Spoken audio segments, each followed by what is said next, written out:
Assalamualaikum warahmatullahi wabarakatuh. Jumpa lagi dengan saya Bumia di channel Belajar IPA Asik. Jadikan IPA lebih mudah dan menarik. Pada video ini kita akan belajar kembali tentang listrik dinamis dalam kehidupan sehari-hari pada bagian 4, yaitu tentang sumber arus dan sumber energi listrik. Bagi yang belum mempelajari video bagian 1 sampai bagian 3, silahkan pelajari terlebih dahulu. Jangan lupa like dan subscribe.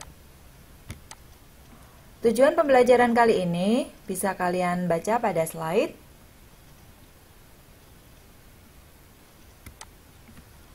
Sumber arus listrik. Berdasarkan cara mengalirnya arus, sumber arus listrik ada dua jenis. Ada sumber arus searah atau DC, direct current, dan ada sumber arus bolak-balik atau AC, alternating current. Pada arus searah atau DC, elektron mengalir dengan tetap dengan arah yang maju. Kalian bisa lihat pada gambar animasi di bawah ini. Contohnya, terjadi pada baterai, elemen volta, akumulator atau aki, solar cell, dan generator DC.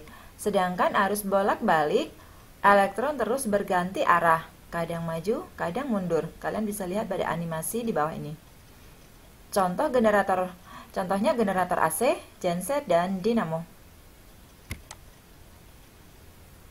Sumber arus listrik disebut juga dengan nama elemen. Ada dua jenis, ada elemen primer dan ada elemen sekunder. Nah, elemen primer merupakan sumber arus listrik yang apabila energinya sudah habis tidak dapat diisi kembali. Contohnya adalah baterai atau elemen kering dan juga elemen volta. Sedangkan elemen sekunder merupakan sumber arus listrik yang bila energinya habis dapat diisi ulang. Contohnya akumulator dan juga baterai lithium ion pada HP kalian. Sumber energi listrik. Yang pertama ada minyak bumi. Yang kedua adalah batu bara. Nah, kedua-duanya ini menghasilkan polusi bagi lingkungan. Dan keduanya ini juga masih dikenal sebagai sumber energi yang tidak dapat diperbarui karena proses pembentukannya yang sangat lama. Namun dari beberapa sumber yang saya baca, minyak bumi sebenarnya bisa juga dihasilkan dari reaksi kimia dari beberapa logam. Namun ini masih butuh penelitian lebih lanjut. Sehingga diperlukan energi alternatif yang tidak cepat habis, yang masih tersedia melimpah di alam. Nah, misalnya energi gelombang laut atau disebut energi pasang surut. Namun untuk pemanfaatannya juga butuh anggaran yang cukup besar. Kemudian energi angin. Nah, ini tidak butuh bahan bakar, namun juga hanya bisa dimanfaatkan di daerah-daerah dengan angin yang kencang. Kemudian energi matahari, ini bisa dimanfaatkan di mana saja, dan di sini membutuhkan baterai saja untuk menyimpan energi panasnya. Untuk diubah ke baterai, untuk disimpan sehingga pada saat dibutuhkan bisa digunakan. Ini disebut solar cell. Kemudian energi air atau hydropower, ini memanfaatkan air sungai atau danau untuk menggerakkan turbin yang kemudian dihubungkan dengan generator. Yang ketujuh adalah bioenergi atau biomasa. Ini memanfaatkan bahan organik yang berasal dari makhluk hidup, baik tumbuhan maupun hewan yang telah mati, telah membusuk ya. Kemudian yang ke-8 adalah panas bumi atau geothermal. Ini untuk pembangkit listrik bisa digunakan langsung bila daerahnya itu memiliki panas bumi yang tinggi dan mengeluarkan uap air secara langsung sehingga bisa langsung memutar turbin pembangkit listrik. Kemudian bagaimana energi listrik itu ditransmisikan atau dikirimkan dari pembangkit sampai rumah kalian? Itu harus dikirimkan pada tegangan yang sangat tinggi, yaitu di atas 115 kV untuk mengurangi hilangnya energi listrik pada saat dihantarkan. Nah, ini secara bagan sederhananya seperti ini. Jadi ini dari pembangkit listrik, kemudian dikirimkan. Nah, dikirimkannya itu membutuhkan alat yang digunakan untuk menaikkan tegangan, yaitu bernama trafo atau transformator step up. Nah, untuk menaikkan tegangannya butuh trafo step up, sehingga ini menggunakan tegangan yang ekstra tinggi melalui sutet, saluran udara tegangan ekstra tinggi. Nanti mendekati gardu-gardu listrik akan diturunkan lagi tegangannya, ini diturunkan menggunakan transformator step down atau trafo step down sampai beberapa ribu volt. Setelah masuk ke gardu-gardu, kemudian mendekati ke rumah kalian, akan diturunkan kembali tegangannya menggunakan trafo step down lagi hingga tegangan 220 volt. Nah, seperti ini kira-kira transmisi energi listrik. Kita lanjut pada materi energi dan daya listrik.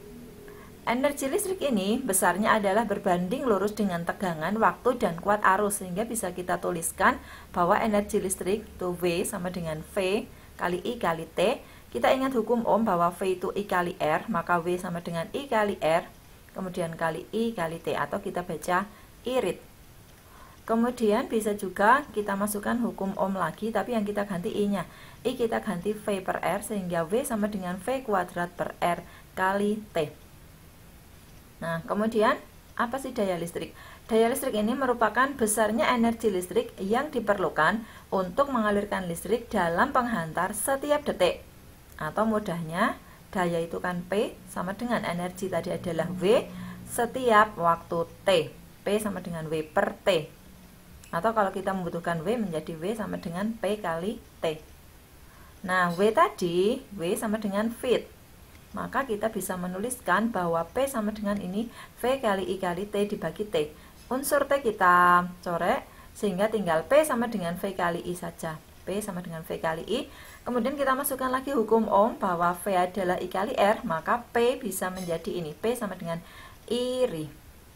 Atau kalau rumus yang ini, yang V kuadrat per R kali T kita masukkan ke sini, maka V menjadi P sama dengan V kuadrat per R. Jadi ada beberapa rumusan yang bisa kamu gunakan untuk memudahkan mengingat. V sama dengan Fit, V sama dengan irit. Nah, yang ini P sama dengan iri, P sama dengan V kuadrat per R. Dan yang utama ini V, P sama dengan V kali I. Baik, kemudian lanjut pada perhitungan biaya listrik. Untuk menghitung besarnya biaya pemakaian listrik dalam 1 bulan ada beberapa langkah. Nah, yang pertama adalah ketahui dulu golongan tarif listrik di rumahmu. Lihat tabel ini misalnya ya, saya screenshotkan sedikit tentang golongan tarif listrik yang terbaru. Nah, ini ada batas daya berapa yang kalian gunakan dan tarif ini golongannya ikut apa. Kalian bisa mengecek pada meteran listrik atau pada cetakan struk pembayaran listrik dari PLN. Nah, setelah tahu, kemudian langkah kedua, cek perabotan rumah yang butuh listrik dan perkiraan waktu pemakaian dalam 1 hari. Misalnya kalian punya 5 lampu dengan daya 30 watt dipakai dalam waktu 10 jam, 1 TV dengan daya 50 watt dipakai dalam waktu 6 jam, dan 1 setrika listrik dengan daya 350 watt dipakai 2 jam.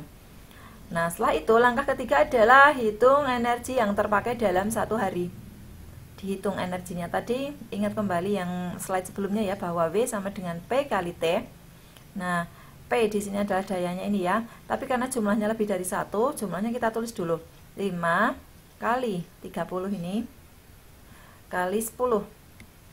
Nih, kemudian ditambah 50 kali 6. Ditambah lagi alat ketiga, 350 ini dayanya kali 2.